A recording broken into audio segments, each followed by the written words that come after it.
नमस्कार, MBN network पे आप सभी लोगों का बहुत स्वागत है। दोस्तों, आपके सामने मैं एक शुभ समाचार लेकर के प्रस्तुत हूँ। 22 जनवरी को श्री राम मंदिर बना है। अब एक और खुशखबरी एक ही सप्ताह के भीतर मिल गई है। अब जल्द ही हम काशी धाम के भी दर्शन करेंगे। ज्ञानवापी मस्जिद नहीं है, मंदिर है, इस पर रिपोर्ट जारी हो चुकी है। वो अलग बात है कि आक्रांताओं ने हमारे देवी-देवताओं की मूर्तियों को खंडित किया। उन्होंने ये समझ लिया कि बस हिंदू डर गया। वो गलत थे। उन्हें ये आभास नहीं होगा, ये पता नहीं होगा कि नरेंद्र मोदी जैसा प्रधानमंत्री मिलेगा एक दिन भारत को, जिसने राम मंदिर बनवाया। अब जैसे राम मंदिर सुप्रीम कोर्ट के आदेश से बना है, वैसे ही नियमानुसार काशी धाम भी बनेगा। इसमें भी कोई शक नहीं है। ये सच में हर्ष का विषय है क्योंकि ज्ञानवापी परिसर की एएसआई सर्वे रिपोर्ट एक दिन पहले ही सार्वजनिक की गई है और 839 पेज की रिपोर्ट हिंदू मुस्लिम पक्ष को सौंप दी गई है। इसके बाद हिंदू पक्ष के वकील विष्णु शंकर जैन ने प्रेस कॉन्फ्रेंस की और उन्होंने ये दावा किया कि रिपोर्ट में मंदिर होने के 32 सबूत मिले हैं। दीवारों पर कन्नड़, तेलुगु, देवनागरी और ग्रंथा भाषाओं में लेखनी मिली है। ये भी बहुत बड़ी बात है। और भगवान शिव के 3 नाम मिले हैं। वो है जनार्दन, रुद्र और ओमेश्वर। आपके मन में कई सवाल आ रहे होंगे कि कैसे-कैसे मुगलिया आक्रांता थे जिन्होंने हमारे मंदिरों को तोड़ा ही नहीं बल्कि मूर्तियाँ भी खंडित कर दी। यह भी अब देखने की बात है कि आगे क्या होने वाला है। मेरे साथ आज के बहुत ही खास मेहमान हैं, केसी गुप्ता जी, जो ऐसी बारीकियों पे बहुत नज़र रखते हैं। उन्हीं से जानते हैं कि ज्ञानवापी पर फैसला आ गया है। अभी मथुरा भी है और ज्ञानवापी मन जो मूर्तियाँ हैं वहाँ से प्राप्त हुई हैं, वो खंडित क्यों हैं? मैं उनको जोड़ लेती हूँ और उनसे ही जानते हैं। नमस्कार सर, बहुत स्वागत है आपका मेरे चैनल पे। नमस्कार जी, आपके दर्शकों को भी मेरा नमस्कार। सर, राम मंदिर बन चुका है। ज्ञानवापी पर रिपोर्ट आ गई है जिसमें कहा गया है कि ये वही मंदिर है जिसे तोड़ करके मस्जिद बनाई गई है। जो चीज़ें साफ दिखती हैं कि जहाँ मंदिर है, ऐसी कई दीवारें, दर हैं जिन्हें देख कर के ये लगता है कि ये मंदिर ही है। अब 32 प्रमाण भी मिले हैं और अब एक और चीज़ आप देख रहे होंगे, ये वो दौर है प्रधानमंत्री नरेंद्र मोदी का।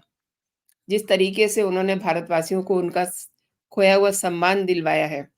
राम मंदिर का निर्माण हुआ है। काशी का सर आप क्या सीन देखते हैं? जी, देखिए काशी मंदिर का कोई केस अलग नहीं है। ऐसे हजारों मंदिर हैं इस देश में जिनके बारे में कम से कम हिंदू अ, जो आस्था के लोग हैं वो ये मानते हैं कि उनको तोड़ के मस्जिदें बनाई गई हैं। और उससे भी ज्यादा दुखदाई बात यह है हिंदू समाज के लिए कि मंदिर तोड़ा तो तोड़ा, उसको पूरी तरह से नहीं तोड़ा, खत्म नहीं किया। यानी उसी के अवशेष, उसी के भग्नावशेष के ऊपर इन्होंने मस्जिदों का निर्माण किया और उसका एक हिस्सा छोड़ दिया ताकि सदियों तक याद उनको ये वो चीज दिलाती रहे कि भाई देखो तुम विजित हो, हमने तुम्हें जीता है, हम शासक हैं, तुम शासित हो। और ये कि इस संस्कृति को, इस सभ्यता को किस तरह से हमने मटिया मेट किया है, इस बात को तुम कभी भूल ना जाओ। सबसे प्रमुख बात यह है, आपने अभी राम मंदिर का उल्लेख किया, वहां भी यही हालत थी। बहुत बड़ा भवन मस्जिद का था और एक छोटा सा हिस्सा उसमें अभी भगवान रामलला विराजमान थे। खैर, कृष्ण जन्मभूमि का आप देखिएगा तो वो भी ऐसे ही है। जो कृष्ण जन्मभूमि भी आज मौजूद है, लेकिन वो बड़े थोड़े से हिस्से में है। ऐसा ही मामला आपका ज्ञानवापी का है। ज्ञानवापी एक तो आप संस्कृत का शब्द इससे समझ सकते हैं कि ये ओरिजिनली तो मुस्लिम हो नहीं सकता। ये शब्द अपने आप में बताता है कि वो हिंदू मंदिर ही रहा। और अब तो एएसआई की रिपोर्ट भी आ गई है। एएसआई की रिपोर्ट में बड़ा साफ-साफ बता दिया है कि भई ये मंदिर ही था। मैं आपको इसको थोड़ा-सा इतिहास बताऊँ। इस मंदिर का निर्माण इतिहास में जो साक्ष्य मिलते हैं, उनके अनुसार सबसे पहले जो चंद्रगुप्त द्वितीय सम्राट थे, गुप्त वंश के, जी, को हम विक्रमादित्य के नाम से भी जानते हैं। उन्होंने इसका निर्माण करवाया था कोई चौथी शताब्दी के आखिर में या 5वीं शताब्दी के शुरुआत में। मोस्ट लाइकली 390-95 के आसपास इसका निर्माण हुआ। तब से लेके 800 साल तक कहीं कोई दिक्कत नहीं आई। मंदिर बरकरार रहा। बीच में कहीं रिपेयर वगैरह की ज़रूरत पड़ी होगी तो वो करवा लिए गए होंगे, बट मंदिर रहा। कोई इसको चुनौती नहीं थी कहीं से। और फिर आपको पता है कि 1192 में जो मोहम्मद गौरी ने हमला किया भारत पे,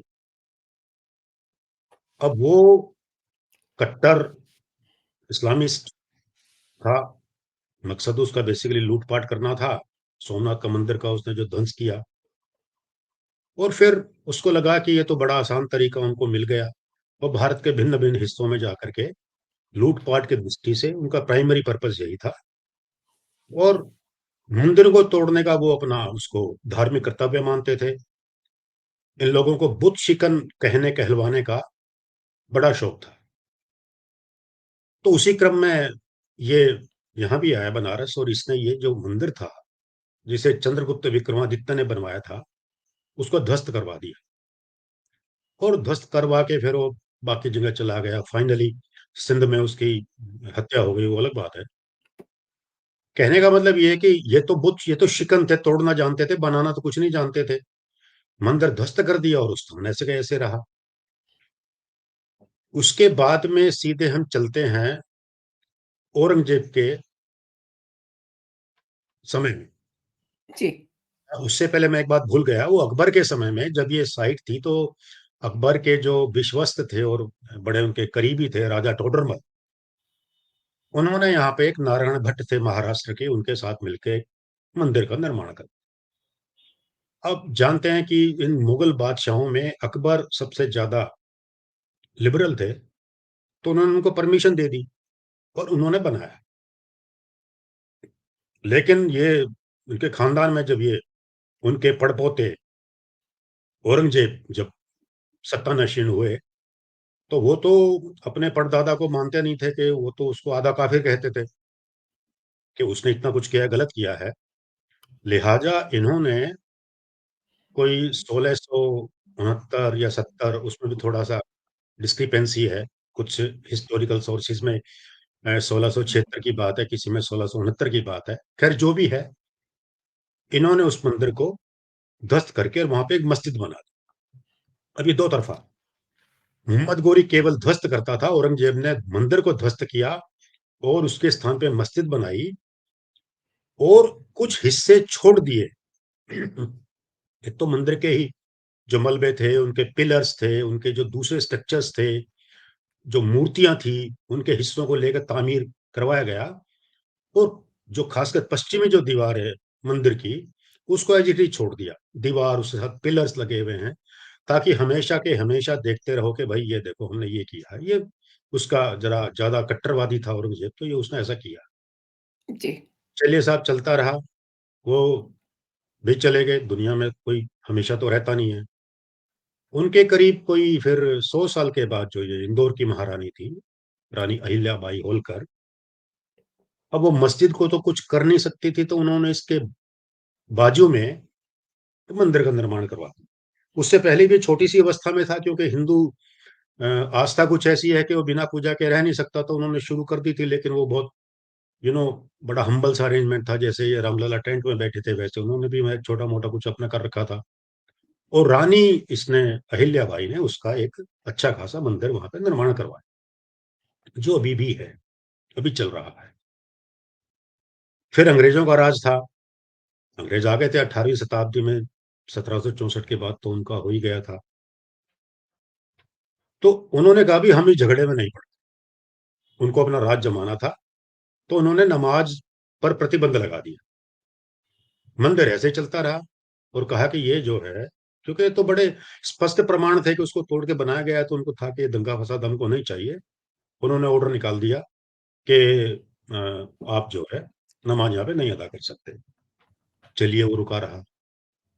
उसके बाद में 1936 में जाके कभी इन लोगों ने एक केस दायर कर दिया ब्रिटिश गवर्नमेंट के खिलाफ कोर्ट में। कोर्ट में तो कोई भी जा सकता है। और कहा कि साहब, ये जो आदेश डीएम ने पारित किया ये गलत है, लिहाजा आप इसको वापस लीजिए। खैर, वो फिर चलता रहा, अदालत ने उनकी बात मान ली। फिर हाई कोर्ट में गए, ब्रिटिश गवर्नमेंट, क्योंकि आखिर उनकी तो तौहीन होती थी। हाई कोर्ट ने भी उनकी बात मान ली। वो सब चक्करबाजी चलता चलता रहा, और जाके 1936 में इनको नमाज का 37 में इनको नमाज का अधिकार मिल गया, यानी कि आजादी से केवल 10 साल पहले।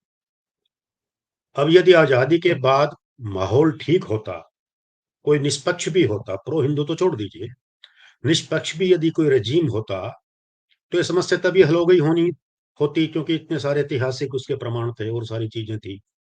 पर वो नहीं हुआ, वो चलता रहा। ये इतिहास बताने का मेरा मकसद सिर्फ ये है कि ये जो दावा जो कर रहे हैं कि साहब सदियों से मस्जिद थी, वो बात सही नहीं है। ढांचा था, वो आज भी है, लेकिन वो हमेशा मस्जिद के तौर पर इस्तेमाल नहीं होता रहा है, सदियों तक नहीं हुआ है। 1991 आ गया जब विश्व हिंदू परिषद ने एक तरह का अभियान चलाया था, जिसमें सबसे प्रमुख तो राम मंदिर था। तो उसके साथ ही उनके कुछ लोगों ने, एक पंडित व्यास होते थे, कोई रामरंग शर्मा थे, ऐसे उन्होंने एक याचिका दाखिल कर दी वाराणसी कोर्ट में कि साहब, ये मस्जिद जो है इसके स्थान पे हमको मंदिर बनाने की परमिशन दी जाए। खैर, वो मुकदमा चलता रहा, और फिर वो फिजल आउट हो गया। उस बीच में जो व्यास जी थे उनका निधन हो गया। तो भाई अब इसमें वादी कौन है, चलाएगा कौन इस मुकदमे को, वो सवाल आ गए। किसी स्टेज पे फिर शायद 98 में और समथिंग उन्होंने परमिशन दे दी कोर्ट ने कि भी फलाने को हम नियुक्त करते हैं इसमें वादी। वो सब चलता रहा, लेकिन वो मुकदमा जो है फिजल आउट हो गया, ज्यादा प्रोग्रेस नहीं हुई। कारण शायद ये भी है कि इस सारे पीरियड में जो पॉलिटिकल क्लाइमेट थी वो फेवरेबल नहीं थी। उसके बाद में 2021 में आके वाराणसी की 5 महिलाएं, रेखा पाठक और कोई व्यास थी, कोई साई, इस तरह से जी। 5 महिलाओं ने कोर्ट को अप्रोच किया कि साहब, हमको तो मंगला गौरी जो है उनका दर्शन करना नियमित रूप से। और अच्छा, पहले होता था, वो बीच में शायद मुलायम सिंह की सरकार थी जिन्होंने उस पर प्रतिबंध लगा दिया था। तो जी। उससे व्यतीत होकर के 21 में जाके वो कोर्ट में गई हैं 5 महिलाएं कि हमको आप परमिशन दीजिए। राखी सिंह, लक्ष्मी देवी, मंजू व्यास, सीता साई, रेखा पाठक, ये 5 महिलाएं गई, और फिर उन्होंने उनको परमिशन दे दी। क्या कि साहब सर्वे कराया जाए पहले, दूसरे पक्ष के उस पे कहने पे। अब ये सर्वे की बात भी मुस्लिम पक्ष को स्वीकार नहीं थी। फिर वो लिटिगेशन चलता रहा, सुप्रीम कोर्ट तक गए। सुप्रीम कोर्ट ने वापस केस इनको रिमांड कर दिया डिस्ट्रिक्ट कोर्ट के, आप ही सुनवाई कीजिए। इस बीच में ये जरूर हुआ कि जिसे ये गुजू का अपना वो स्थल कहते हैं, जहाँ पे मस्जिद में नमाज पढ़ने से पहले अपने हाथ पांव धोते हैं, कुल्ला उल्ला करते हैं। ये बात निकल के सामने आ गई, जो कोर्ट कमिश्नर इन्होंने अपॉइंट किए थे, 2 बार करवाए इनसे, उसमें बात सामने आ गई थी कि जिसे ये वजू खाना कह रहे हैं, वो वास्तव में शिवलिंग है। और ये बात जब पब्लिक डोमेन में आ गई और रिपोर्ट जब कोर्ट के सामने पेश हुई, उन्होंने बड़ा जोर लगाया कि साहब इसको आप सार्वजनिक ना करें। और वो नहीं माने, तो फिर वो ऊपर तक गए, सुप्रीम कोर्ट तक गए। फाइनली सुप्रीम कोर्ट ने 2023 में आके इन्होंने इतनी पहले इन्होंने रिमांड कर दिया, और फिर वाराणसी कोर्ट ने ये फैसला दिया आपका 21 जुलाई 2023 को, के रिपोर्ट को सार्वजनिक कर दी। जी। फिर मुकदमे में, फिर आगे लिटिगेशन में गए, हाई कोर्ट में गए, फिर सुप्रीम कोर्ट में गए। सुप्रीम कोर्ट ने 3 अगस्त को कहा कि नहीं, हम इस पर रोक नहीं लगाएंगे, सर्वे तो होगा, एएसआई से होगा। पहले जो कोर्ट कमिश्नर से करवाया था, आपको उसमें दिक्कत है, उसकी क्रेडिबिलिटी को लेकर दिक्कत है, तो अब एएसआई से जो डिमांड कर रहे हैं हिंदू पक्ष के लोग, उनसे करा लीजिए। तो सुप्रीम कोर्ट का यह आदेश आने के बाद 4 अगस्त 2023 को सर्वे शुरू हुआ। फिर उन्होंने अपनी रिपोर्ट सबमिट की, और फाइनली लिटिगेशन जब ओवर हो गया, तो जैसा आपने बताया कि कल यानी 25 जनवरी को ये रिपोर्ट सार्वजनिक कर दी गई, यानी दोनों पक्षों को ये रिपोर्ट सौंप दी गई। जी। ये बात कहने का अर्थ ये भी है कि एक तरफ तो यहाँ पे हिंदू समुदाय इतना एजिटेटेड है, कब से प्रयास कर रहे हैं, मुस्लिम पक्ष भी उतना ही एडामेंट है कि सच्चाई सामने नहीं आनी चाहिए। क्यों? सच्चाई जी। यदि सामने आती है तो फिर जब वो हिंदू पक्ष डिमांड करेगा कि साहब जब मंदिर था, जब साबित हो गया तो आप हमको दीजिए, और वो देना नहीं चाहते किसी भी कीमत पे। क्योंकि उनमें जो हार्ड लाइनर्स हैं वो ये मानते हैं कि एक बार जो मस्जिद बन गई वो ता कयामत मस्जिद ही रहेगी, उसका स्वरूप कोई नहीं बदल सकता। एक पक्ष जो है उनमें वो लोग ये मानते हैं। तो ये विवाद या दूसरे विवाद जो हो चुके हैं या आगे होने की संभावना है, जिसकी ओर आपने इशारा किया है, जब हम उन पे चर्चा करें तो हमको एक बात हमेशा ध्यान में रखनी चाहिए, वो है मुस्लिम सेंसिबिलिटीज इन रिलीजियस मैटर्स। हमको उनका जो इतिहास है उसको हमें ध्यान में रखना चाहिए, क्योंकि मूर्ति पूजा इस्लाम में सबसे बड़ा अपराध है। उसका कारण यह है कि जब पैगंबर मोहम्मद पहले तो मक्का में तो वहीं पैदा हुए थे, जब उन्होंने इस्लाम का प्रचार शुरू किया तो उनके वहां पे विरोधी पैदा हो गए, उनके दुश्मन हो गए। उनको किसी ने बताया कि भाई आपकी जान को खतरा है, आपने इतने लोगों को। और उनके समय में जो ये काबा है वहां पे सारा आखिर मंदिर का स्थल था, वहां पे 360 भिन्न भिन्न कबीलों के देवी देवताओं की मूर्तियां थी। तो ये तो सीन था वहां पे। और ये उन सबका विरोध करते थे कि नहीं, सभी मूर्तियों को हटा दिया जाए, ये तो फॉल्स गॉड्स हैं, आप इनकी क्यों पूजा करते हैं, एक अल्लाह को मानिए। तो जब ये अपना प्रचार कर रहे थे और उनके विरोधी भी लामबंद हो रहे थे, तो इनको सूचना मिली कि भाई तुम्हारी जान को खतरा है। तो ये वहां से भाग के चले गए मदीना। और मदीना में फिर जो इन्होंने अपनी ताकत को कंसोलिडेट किया, इनके और अनुयायी इनको वहां से मिल गए, इन्होंने अपनी एक छोटी सी आर्मी बना ली, फिर आके इन्वेड किया मक्का को, हमला किया और उसमें विजयी हुए। और विजेता के रूप में जब इन्होंने मक्का में प्रवेश किया है तो सीधे काबा में गए हैं, काबा कॉम्प्लेक्स जहाँ पे ये तमाम जो मूर्तियां मूर्तियां थी। और सबसे पहला काम था उन सभी मूर्तियों को ध्वस्त कर और ये डिक्लेयर करना कि ये फॉल्स गॉड्स हैं, इनकी पूजा किसी भी रूप में स्वीकार नहीं है। यानी हम तो नहीं करेंगे, आप सोच भी नहीं सकते कि हम कभी करेंगे, हम किसी को करने भी नहीं देंगे। देखिए, किसी भी मूर्ति का अस्तित्व, चूंकि पैगंबर मोहम्मद की नजर में था एग्जिस्टेंशियल थ्रेट। अगर मूर्ति है तो इस्लाम नहीं, और इस्लाम है तो मूर्ति नहीं। उन्होंने एक ऐसा ब्लैक एंड व्हाइट ये तस्वीर सामने रख दी। आज भी जो मुसलमान फंडामेंटलिस्ट है, यानी मोहम्मद के समय को ही आज भी लेके आना चाहते हैं, वो इसलिए रिकंसाइल नहीं कर पाते हैं।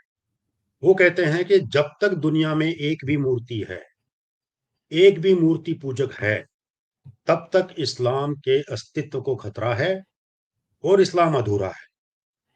ऐसे लोगों का यह भी मानना है कि इस्लाम की पूर्ण स्थापना के लिए दुनिया में यह आवश्यक है कि ना तो एक भी मूर्ति रहे, ना एक भी मूर्ति पूजक रहे। अब इस सीन में मैंने कहा कि अब आप इनकी जो सेंसिबिलिटीज की बात करेंगे, जब आप चीजों को इस परिप्रेक्ष्य में देखेंगे तो समझ आ जाएंगे कि मंदिरों से इतना विरोध क्यों है। इनके जो विजेता थे वो आक्रमणकारी, उन्होंने क्यों ये रास्ता अख्तियार किया, क्यों उन्होंने सभी मूर्तियों को तोड़ने का बीड़ा उठाया, ये एक समस्या है इसमें। हालांकि ये भी सच है कि सारे मुसलमानों का ऐसा विचार नहीं है। उनमें से बहुत से लोग हैं जो रिलेटिवली बेटर हैं, जो इतने फंडामेंटलिस्ट नहीं, इतने कट्टर नहीं है। लेकिन जैसा कि हर समुदाय में होता है, इनके यहाँ कुछ ज्यादा है कि वो जो लोग हैं वो डरपोक भी होते हैं। वो कोई रिस्क नहीं जी। ले सकते, वो अपोज नहीं कर सकते। फंडामेंटलिस्ट जब सामने आ जाता है, और खासकर जब उनमें से वो आतंकवादी पैदा हो जाते हैं, कर दिए जाते हैं, तो इनकी आवाज दब जाती है। सबसे बड़ा जो प्रश्न, चुनौती आज देश के सामने, क्योंकि अगर हिंदू मेजोरिटी कंट्री तो खाली इंडिया ही है, दूसरे देशों में तो वो बात है नहीं। ये सबसे बड़ी चुनौती है जो इस्लाम के फंडामेंटलिस्ट लोगों की ओर से आई है। आपने सर सही कहा कि जो कट्टर इस्लामिक्स हैं, उनके हाथ जो हैं हिंदुओं के खून से रंगे हुए हैं। कुछ मैं आपको तस्वीरें दिखाना चाहूँगी। आप ये जी। देखिए इन्होंने किस तरीके से हमारी मूर्तियों को खंडित किया। हुँ, हर मूर्ति को इन्होंने खंडित किया, जो इनकी मानसिकता को दर्शाता है। हुँ। अब इसी के साथ एक चीज़ और पैदा हो जाती है। जी।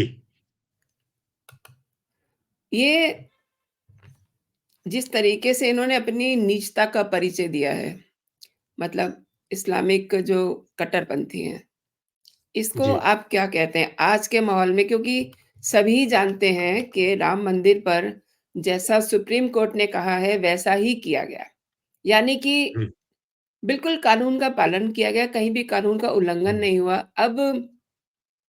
अब आज जो ज्ञानवापी की जो रिपोर्ट सामने आई है, इसमें भी कुछ कानूनी कार्रवाई आगे चलेगी क्योंकि दोनों पक्षों को 6 फरवरी तक आपत्ति दर्ज करने के लिए कहा गया है। क्या कहते जी, हैं सर? बिल्कुल।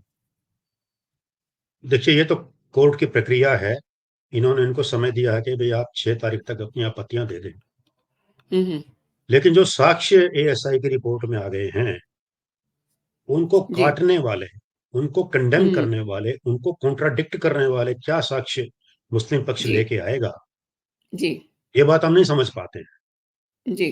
तो जो होगा वो अंग्रेजी लिखी होगी, बेशक जवाब तो देना ही है, लेकिन हमें नहीं लगता कि कोई भी सब्स्टेंशियल बात वो इस रिपोर्ट को चैलेंज करते हुए कह सकते हैं। तो एक और मामला आगे बात है बढ़ेगा। जी, जी। एक और बात है, उन लोगों ने मंदिर को मस्जिद ही माना जिन्होंने देश का विभाजन किया। ये वो लोग हैं जो ज्ञानवापी को मस्जिद बताने में तुले हुए हैं और मतलब इनकी बेशर्मी की हद देखिए, मंदिरों में वज़ू करते हैं। अभी भारत में कई और मस्जिदें हैं, जहाँ पर पहले मंदिर थे, उनको हुँ, भी देखा जा रहा है। आपने अभी इसका ज़िक्र किया, तो जी। वहाँ आते-आते क्या सीन देखते हैं आप? हाँ, मैं वही बात कर रहा था। जी। हमने कहा कि जो तो फंडामेंटलिस्ट हैं, उनको तो किसी भी सूरत में बात मंज़ूर नहीं होगी, क्योंकि उस फंडामेंटलिस्ट के सामने सच्चाई क्या है और न्याय किस बात में है। तो सत्य और न्याय के जो ये परम पावन सिद्धांत हैं, जिन्हें सभी सभ्य समाज मानता है, वो इस्लामिक फंडामेंटलिस्ट के ऊपर लागू नहीं होते, वो उसे स्वीकार नहीं करते। उनके लिए तो जो कुरान का शब्द है, जो हज़रत पैगंबर मोहम्मद ने कह दिया है, वो फाइनल है। उसके जी, ऊपर जी। ना कोई सच्चाई है, ना कोई इंसाफ है। तो ये मानसिकता। ये मानसिकता एज़ इट इज़ व्यावहारिक नहीं है, चल नहीं सकती है, दुनिया भर के मुस्लिम देशों में नहीं हो रही है। मैं ज़रा मूर्ति वाले मामले से अलग हट के बात करता हूँ, जो इस्लाम के पिलर्स हैं, फंडामेंटलिज़्म, जो फंडामेंटल पिलर्स 5 उनके फंडामेंटल मानते हैं, पिलर्स ऑफ इस्लाम। अब जैसे एक सूदखोरी है, इस्लाम में ब्याज लेना-देना हराम है, खुद पैगंबर मोहम्मद का वचन है। लेकिन आधुनिक युग की जो अर्थव्यवस्था है, वो उधार के बिना चलती नहीं है और उधार कोई मुफ्त में देता नहीं है, वो उसका ब्याज लेगा। अगर ये एक फंडामेंटल प्रिंसिपल जो इस्लाम का इसे लागू करते तो किसी इस्लामिक देश में कोई बैंक नहीं हो सकता था। किसी प्रोजेक्ट के लिए कोई किसी को लोन नहीं मिल सकता था, मगर हो रहा है। यानी कि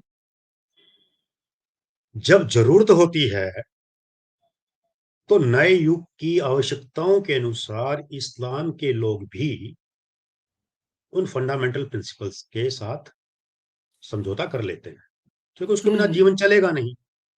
एक और छोटी-सी बात है मैं आपके सामने जो जी। प्रसंगवश कह दूँ, जी, जी। वहाँ पे ये भी हुक्म है कि अल्लाह के सिवा किसी को सजदा नहीं किया जा सकता। सो मच सो इवन पैगंबर मोहम्मद को भी सजदा करने की इजाज़त नहीं है। हालाँकि अल्लाह के साथ उनका नाम आता है, ला इलाहा इल्लल्लाह मुहम्मदुर रसूलुल्लाह। उनके लिए बहुत पवित्र और सबसे बड़े बने हैं, पर बावजूद इसके सजदा केवल अल्लाह का हो सकता है। सजदा माने झुक के सलाम करना जो। अब जी। मुझे बताइए, इतने बड़े-बड़े बादशाह हुए हैं, अकबर हुए हैं, सारे मुगल और मुगलों के अलावा भी सुल्तान और न जाने खलीफा न जाने क्या-क्या, सबके यहाँ सजदा होता था। हुँ, इन्होंने हुँ। उसको नामुजरा दे दिया। क्योंकि जो पावरफुल आदमी है, जो सत्तानशीन है, जो राजा है, जो बादशाह है, नवाब है, वो उसके तो ईगो सैटिस्फाई नहीं होगा ना बिना, जब तक उसे कोई सलाम ना करे और झुक के सलाम ना करे। तो ये एक ऐसी चीज है जिसका उल्लंघन खुद जो इस्लाम के बड़े-बड़े प्रवर्तक हुए हैं, बादशाह, उन्होंने किया है, करते रहे हैं, बरसों तक, सदियों तक करते रहे हैं। एक और चीज है शराब, शराब भी वहाँ पे हराम है, और कितने मुसलमान शराब पीते हैं, और केवल वही नहीं जो उनके यहाँ जो धर्मद्रोही हो गए हैं, बल्कि वो लोग भी जो वैसे अपने आप को पक्का सच्चा मुस्लिम कहते हैं, ऐसे लोग भी पीते हैं। जी। पाकिस्तान के जो राष्ट्रपति थे जनरल परवेज मुशर्रफ, उनके तो दारू पी के डांस करते हुए फोटोएं सामने आई थी। तो हम साधारण आदमी की बात नहीं है। कहने का अर्थ ये है कि इस्लामिक देशों में भी जो मुसलमान हैं, वो उतने कट्टर उस पे चलने वाले नहीं हैं, क्योंकि वो आधुनिक युग की आवश्यकताओं के हिसाब से एक्सेप्टेबल नहीं है, वो चीजें फिजिबल नहीं है, और इसीलिए उन्होंने उन चीजों से समझौता कर लिया है। अब उसका एक्सप्लेनेशन उन्होंने अपने ग्रंथों में क्या दिया होगा, उनके मूल्य मौलाओं ने क्या कहा होगा, ये वो जाने, वो हम उस गहराई में नहीं जा सकते। मगर इतनी बात जरूर है कि जब मॉडर्न एज, आधुनिक युग की जो आवश्यकताएं हैं, उनके अनुसार इस्लाम के जो फंडामेंटल प्रिंसिपल्स हैं, उसमें ये लोग फ्लेक्सिबल हो सकते हैं, लचीला रुख अख्तियार कर सकते हैं, सिवाय फंडामेंटलिस्ट के, उन कट्टर मुल्ला मौलानाओं को छोड़ के। अब ऐसी अवस्था में सरकार किसकी है, सरकार में बैठे लोग क्या हैं, उनके अपने क्या आचार विचार हैं, उनके अपने क्या एटीट्यूड हैं, इसका बहुत बड़ा प्रभाव पड़ता है। और जैसे हमने कहा कि 91 में जो केस दर्ज हो गया था, वो फिजल आउट हो गया, क्योंकि पॉलिटिकल जो क्लाइमेट थी इस दौरान में फेवरेबल नहीं थी। दूसरी ओर अब ये जो लोग हैं, पिछले 10 साल से जो भारतीय जनता पार्टी के लोग हैं, अ, राम मंदिर बन ही गया, प्राण प्रतिष्ठा भी हो गई, सारे काम हो गए, सबके विरोध के बावजूद भी हो गया। तो इनके जो आचार विचार और एटीट्यूड है, उसका प्रभाव ये पड़ता है कि ये जो फंडामेंटलिस्ट लोग हैं, जो सारा ट्रबल क्रिएट करते हैं, ये जरा दबे रहते हैं, डर के मारे। और जो मेजोरिटी है, जो जिसको मैं क्या कहूँ, उदार कहूँ, या उनको शरीफ कहूँ, या सामान्य भी कहूँ, या जो कट्टर नहीं है कम से कम, वो लोग वो विरोध नहीं करते, क्योंकि सत्य और न्याय की बात तो समझते हैं। अपनी कम्युनिटी के जो उनके कट्टर लोग हैं, उनके डर के मारे भले ही ना बोले वो खुल के, वो तो बोलते नहीं, उतनी हिम्मत नहीं होती लोगों में, लेकिन अपने दिल में वो भी स्वीकार करते हैं कि भाई, इन लोगों का मंदिर तोड़कर तुमने मस्जिद बनाई थी, अब ये वापस ले रहे हैं, तो आखिर कौन सी आफत आ गई। जो मुस्लिम कंट्रीज हैं, सऊदी अरबिया जैसों में, जब डेवलपमेंट प्रोजेक्ट के नाम पे भी मस्जिदें तोड़ी जा सकती हैं, तो इसी में कौन सी आफत आती है। तो जो लोग ये ता कयामत वाली बात करते हैं कि साहब ता कयामत जो है वो मस्जिद रहेगी, तो इस बात में कोई दम नहीं है। अब आपने कहा कि आप आगे क्या देखते हैं, मैं समझता हूँ इतनी बात करके मैं अब आपके उस सवाल के जवाब तक आ पहुंचा। मैं ऐसे सोचता हूं कि यदि तो सरकार में भारतीय जनता पार्टी या इन्हीं का कोई वर्जन रहे, जो पूर्व में किए गए, इतिहास में किए गए ये अत्याचार हैं और ये अन्याय, खासकर वो जो बड़े यू नो क्लियरली जो डेमोन्स्ट्रेट कर रहे हैं, जिसके प्रत्यक्ष प्रमाण है, जो साफ दिखाई दे रहे हैं। जी, जी। और विश्व हिंदू परिषद ने तो 3 ही मंदिरों की बात की थी, एक तो बन गया, अब बचे 2, मथुरा और काशी। तो अगर तो उन लोगों का जो रवैया है वो इनके प्रति पॉजिटिव रहता है,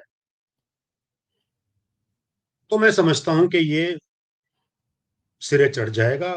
ऑफ कोर्स वो होगा कानूनी तरीके से। जी। नरेंद्र मोदी जी हैं या योगी जी हैं या दूसरे नेता हैं, ये ऐसा काम तो नहीं करेंगे जिसमें कानून को ये हाथ में ले, या इनके लिए कानून बदल दे, वो भी ये नहीं करने वाले। ये कानून जी, का जी। पूरा सम्मान करने वाले। जी। इनका ये मानना है मेरी समझ में कि भाई, जो तुम्हारे साथ अन्याय हुआ है हम उसका प्रतिकार चाहते हैं, लेकिन कानून के दायरे से बाहर जाके बिल्कुल नहीं चाहते। जी, तो वो ये समझे कोई अपने हाथ में लेके और जोश में आके कर लेगा, वो तो होने भी नहीं देंगे। खुद मोदी जी ने, आपको याद होगा, जब ये प्राण प्रतिष्ठा वाले दिन ही उन्होंने कहा था जी, कि ये विजय के साथ विनय का भी दिन है। जी, एग्ज़ैक्टली। मोहन भागवत ने भी कुछ ऐसी बातें की थी कि इन्होंने तो भैया तपस्या कर ली, अब हमारा भी तो है। हम बिल्कुल। कोई ऐसा विभेद पैदा ना करें। जी, लेकिन अगर ये लोग ना हो, और वो लोग जो 47 से, देखिए 37 में उनको नमाज का हक मिला, 47 के बाद वो दूर हो सकता था इन्हीं ऐतिहासिक तथ्यों के आधार पर। लेकिन 47 से लेकर के और अब तक जो नहीं हो पाया, क्योंकि ऐसे लोग सत्ता में थे जिनकी हिंदू भावनाओं के प्रति, जिनके मन में कोई सम्मान नहीं था। यदि ऐसे लोग सत्ता में फिर आएंगे तो फिर राम जाने क्या होगा। क्योंकि हमें एक फैक्टर नहीं भूलना चाहिए इस सारे प्रकरण में, खासकर राम मंदिर बनने और उसकी प्राण प्रतिष्ठा के बाद में, हिंदू आज जाग चुका है। बिल्कुल, ये आप आपने आजादी के बाद बिल्कुल इतने सालों तक इसलिए सही दबा बात पाए कही थे, आपने। जी, आप इसलिए दबा पाए थे क्योंकि वो संगठित नहीं था, जागृत नहीं था। जी। लेकिन आज वो स्थिति नहीं है। तो यदि सरकार बदल भी जाती है तो मेरा ऐसा मानना है कि जो ये जागा हुआ हिंदू है और जिसकी संख्या लगभग 1 अरब है, उसको बहुत लंबे समय तक दबाना संभव नहीं होगा। हाँ, उस सूरत में ये हो सकता है कि विलंब हो सकता है कुछ। ये हो सकता है कि मामला केवल कानूनी तौर पे ना हो, उसमें दूसरे एलिमेंट्स, क्योंकि वो तो फंडामेंटलिस्ट तो बड़े बोल्ड हो ही जाएंगे, तो वो अपने दंगे फसाद पे उतर सकते हैं, वो संभावना है। तो डिपेंड सर ये एक करता है कि एक चीज़ जी, जी, एक चीज़ और मैं आपको आपसे जानना चाह रही हूँ, जो जी, इसके वकील हैं विष्णु शंकर जैन, उन्होंने ये भी जी, जानकारी दी है, जो रिपोर्ट आई है, कि मस्जिद का गुंबद जो है महज़ 350 साल पुराना है और हुँ, हनुमान जी जो मैंने अभी आपको तस्वीरें दिखाई, हनुमान और जी, गणेश जी की जो खंडित मूर्तियाँ भी मिली हैं, दीवार पर त्रिशूल की आकृति मौजूद है। मस्जिद में बिल्कुल। औरंगज़ेब काल का शिलापट भी मिला है। तहखाने हुँ, में जो उनका S2 में हिंदू देवी-देवताओं की मूर्तियाँ हुँ, मिली हैं हुँ, और हुँ, हुँ, एएसआई ने जदुनाथ सरकार के इस निष्कर्ष पे भरोसा जी, जताया है कि 2 सितंबर 1659 में मंदिर ढहाया गया था। ये एक हुँ, उन्होंने तारीख बताई है। 69 में, कहने कहने का भाव कि 69 में। हुँ, मंदिरों को तोड़ करके मस्जिदें बनाते चले गए ये लोग हुँ, और ये वो लोग हैं, जब पाकिस्तान में मंदिर टूटता है तो खुश होते हैं। ये वो लोग हैं हुँ, जब हमास के लोग जो हैं महिलाओं को नग्न करके घुमाते हैं, तो उनको जी। वाहवाही देते हैं। अब अब ज्ञानवापी पर इनका रोना-पीटना मचने वाला है। तो इन लोगों हाँ, के आपने लिए बिल्कुल आप ठीक क्या कहा। सोचते हैं? आपने बिल्कुल ठीक कहा कि ऐसी-ऐसी शर्मनाक जब चीज़ें होती हैं, जी। महिलाओं को नग्न करके उनकी परेड करवाई जाती है, उस पर भी जो लोग खुश होते हैं, तालियाँ बजाते हैं, सेलिब्रेट करते हैं, और मंदिरों को तोड़ के मस्जिद बनाने वो वाली वो बात तो जमात हमें भारत कभी में ही नहीं। बैठी हुई है, वो जमात भारत में ही बैठी हुई है। अब देखिए, ऐसा है कि मैंने जैसा शुरुआत में कहा था कि जो फंडामेंटलिस्ट है, उसके लिए सत्य का और न्याय का और सभ्य आचरण का कोई महत्व नहीं है। सत्य न्याय की बात हमने कर दी कि भैया आपने जो है मंदिर जब था उसको तोड़ के बनाई थी, और ये बात आप सिद्ध हो गई है, तो आप फिर क्यों नहीं उसको देते। न्याय का तकाजा यही है, सत्य के आधार पे न्याय। जी। सभ्य आचरण भी वो लोग नहीं चाहते। ये बात हमास वाले मामले में महिलाओं के साथ जो इस तरह का व्यवहार करेगा, तो उसे आप सभ्य किस एंगल से कहेंगे। और ये जो मंदिर तो तोड़ने वाले उनकी लोग अगर हैं जो चलती है, देखिए उनकी अगर वो लोग प्रिवेल करते हैं, तो फिर तो मामला गड़बड़ है। नहीं, ये जो मंदिर तो लेकिन वो लोग चलेगी उनकी कि नहीं चलेगी, डिपेंड करेगा कि सरकार का अपना रवैया क्या रहता है। इन लोगों को बल मिला पिछले 75 वर्षों में सिर्फ इसलिए कि जो सरकारें थी वो इनके प्रति सॉफ्ट रवैया रखती थी, और पिछले 10 वर्षों में जो सरकार है वो इनके प्रति सॉफ्ट नहीं है, वो न्याय के साथ खड़ी है। एग्ज़ैक्टली। दूसरी बात ये है कि गलत ढंग से लिखे इतिहास को आज देश के प्रधानमंत्री नरेंद्र मोदी सही करना चाहते हैं। तो भी ओवैसी जैसे लोग जो हैं रोना-पीटना मचा देते हैं सर। हाँ जी, बिल्कुल, क्योंकि ये उसी कंस्टिट्यूएंसी को रिप्रेजेंट करते हैं, जिसे मैं फंडामेंटलिस्ट मैंने बोला सारे फंडामेंटलिस्ट टेररिस्ट तो नहीं होते। जैसे सारे माओवादी हथियार लेकर नहीं लड़ते हैं, एक अर्बन नक्सल का जो फिनोमेनन उनके मामले में आता है, तो ऐसे इनके यहाँ भी उसमें 2 पार्ट है, एक पॉलिटिकल उनका स्पोक्समैन है, तो ओवैसी उसी भूमिका में है। जो ये कट्टरवादी तत्व हैं, उनके राजनैतिक प्रवक्ता हैं ओवैसी साहब, और इसलिए वो सारी बातें वो करते हैं। आप देखिए कुछ समय पहले इन्होंने बाकायदा एक बयान दिया था कि मुस्लिम युवकों को सावधान होना चाहिए, अपनी तैयारी कर लो, क्योंकि हमारी एक मस्जिद छिन गई है और बाकी भी छिन ना जाएं, इसलिए आप अपनी कमर कस लो। इसका क्या मतलब निकलता है? ये तो सीधे सीधे मुस्लिम युवकों को दंगा फसाद करने के लिए उकसावे की कार्यवाही है, इनडायरेक्टली। बात तो वही है, और तैयारी किस बात की तैयारी की बात कर रहे एग्ज़ैक्टली। हैं? लेकिन जैसा मैंने कहा कि सरकार जब तक कटिबद्ध है कि हम शांति व्यवस्था भंग करने की इजाजत किसी उपद्रवकारी को नहीं देंगे, तो कुछ नहीं हुआ।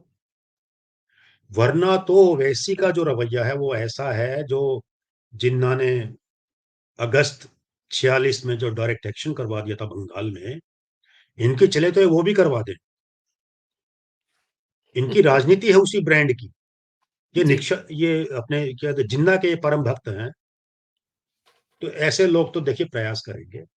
अब ये सरकार की अपनी सख्ती, उनकी समझदारी, उनकी सतर्कता के ऊपर है कि ऐसे एलिमेंट्स, ऐसे तत्व सफल ना हो।